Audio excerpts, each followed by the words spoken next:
Hello दोस्तों, कैसे हैं आप सब। आज की हमारी कहानी है दखल अंदाजी। अगर आपको कहानी अच्छी लगे तो चैनल को लाइक, शेयर और सब्सक्राइब करना ना भूलें। भाभी ये लो फ़ोन, मम्मी को कुछ को दिखा दो, कहते हुए ननद नित्या ने फ़ोन राशि की तरफ घुमा दिया। अरे बहू, ये क्या खिला रही है मेरे राजकुमार को। अरे कुछ अच्छा बना कर खिलाया कर, ये नहीं जरा कुछ घर में पका कर बना ले। जब देखो ये मार्केट की चीज़ें ले आती है।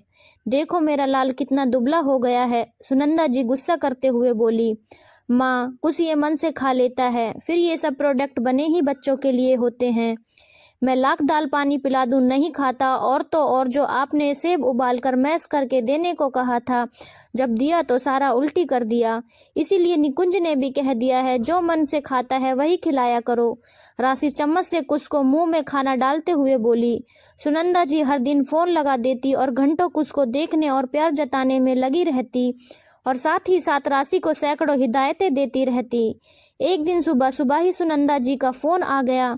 नित्या कॉलेज जाने के लिए तैयार हो रही थी। वो फोन राशि को देकर तैयार होने चली गई। राशि रसोई में सुबह का नाश्ता और टिफिन तैयार करने में व्यस्त थी।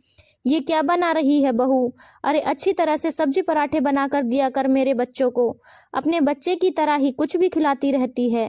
अब क्या पोहा खाकर जाएंगे मेरे बच्चे। सुनंदा जी ने राशि को पोहा बनाते देख राशि कुछ नहीं बोली। गुस्सा भी आया, पर वो सुबह सुबह अपना मूड खराब नहीं करना चाहती थी। लगभग घंटे भर हिदायतें देती रही। निकुंज और नित्या के जाने के बाद वो कुछ को खिलाकर थोड़ा आराम ही करने जा रही थी कि कॉल बेल बज उठी। अभी 11 बजे कौन आया होगा। कुछ को गोद में लिए जैसे ही दरवाजा खोला, सामने अपने बचपन की दोस्त को देख हैरान रह गई, जो किसी शादी में शरीक होने इस शहर आई तो जाने से पहले राशि को मिलने आ गई थी। अरे काव्या, तुम आओ आओ। राशि ने खुले दिल से उसका स्वागत किया। चाय नाश्ते के दौरान काव्या राशि की रसोई की व्यवस्था देख आश्चर्य कर रही थी। घर भी सलीके से सजा हुआ था। यार मैं तो बेटे के साथ इतना कुछ नहीं कर पाती। वो तो कभी ना कभी उसकी नानी तो कभी उसकी दादी आती रहती है संभालने को। अभी अभी मैं आई हूँ तो कहना दादी के पास ही है, काव्या ने कहा। पर तू ये बता इतना कैसे मैनेज कर लेती है। काव्या ने आश्चर्य से राशि से पूछा। सुनकर राशि हंसने लगी। मेरे घर में सीसीटीवी कैमरा लगा हुआ है जिसका स्क्रीन मेरी सासू माँ के पास है। राशि ने मायूस हो कहा। मतलब। काव्या आश्चर्य से पूछ बैठी। यार क्या बताऊं, मेरी सासू माँ कस्बे में रहती हैं जहाँ ससुर जी की परचून की दुकान है। वो यहाँ नहीं आ सकती, पर उनके 2 बच्चे मेरे पास ही रहते हैं। मतलब मेरा पति और मेरी ननद यहाँ कॉलेज में दाखिला लेकर हमारे साथ ही रहती है। पहले तो एक देवर भी यहीं रहते थे, अब उनकी नौकरी लग गई तो वो यहाँ से चले गए हैं। मेरी सासू माँ को जरा भी चैन नहीं है। पहले वो मैं क्या करती क्या नहीं करती देवर को फ़ोन कर पूछती रहती थी। घंटों वीडियो कॉल कर हिदायतें देती रहती थी। बेटों को ये पसंद है, ये बना कर दिया कर। मेरी प्रेगनेंसी के दौरान मुझे क्या करना चाहिए क्या नहीं करना चाहिए कहती रहती। जरा कुछ मन का खाने बैठ जाती और उन्हें दिख गया फिर तो पूछो ही मत।